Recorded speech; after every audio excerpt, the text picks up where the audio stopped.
রাজধানী সহ সারা দেশে জেঁকে বসেছে শীত, সাথে কুয়াশায় আর সূর্যের দেখা নেই বলে ঠান্ডা বেশি অনুভূত হচ্ছে। তবে কাল থেকে তাপমাত্রা কিছুটা বাড়বে এবং সোমবারের পর একটি মৃদু শৈত্যপ্রবাহ হতে পারে বলে জানিয়েছে আবহাওয়া অধিদপ্তর।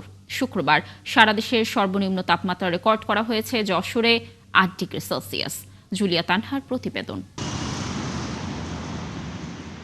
রাজধানীতে শীতের তীব্রতা আরও বেড়েছে, পাল্লা দিয়ে বেড়েছে কুয়াশা ও হিমেল হাওয়ার দাপট। শুক্রবার রাজধানীতে তাপমাত্রা নেমেছে ১৩ ডিগ্রিতে। শীত ও কুয়াশার এই দাপটে অনেকটাই বিপর্যস্ত হয়ে পড়েছে জনজীবন। সবচেয়ে বেশি ভোগান্তিতে পড়েছেন নিম্ন আয়ের মানুষ, দিনমজুর, রিকশা চালক ও খেটে খাওয়া শ্রমজীবীরা।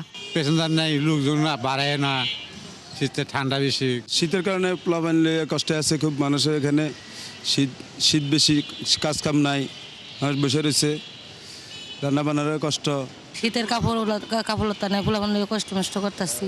ঠান্ডার জন্য কাজ করতে একটু সমস্যা হয়। খারাপ অবস্থা, কুয়াশা এবং বৃষ্টি লাগান পানি পড়ে, আমরা অসহায় রোডে থাকি, আমাদের খুব কষ্ট হইতেছে স্যার। এই অবস্থায় আবহাওয়া অফিস বলছে কাল থেকে তাপমাত্রা কিছুটা বাড়তে পারে, তবে সোমবারের পর একটি মৃদু শৈত্যপ্রবাহের কথাও বলা হচ্ছে।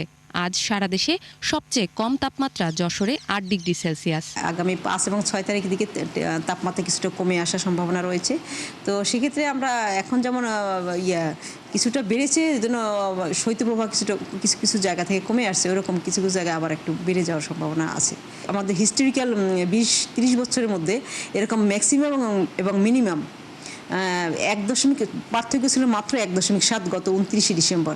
এরকম এত কম ম্যাক্সিমাম মিনিমাম একদম কাছাকাছি এরকম ঢাকা শহরে অন্তত ঢাকাবাসী পায়নি, যার কারণে আমাদের এই ঢাকা শহরের মানুষ বেশি শীতের অনুভূতি বেশি পেয়েছে।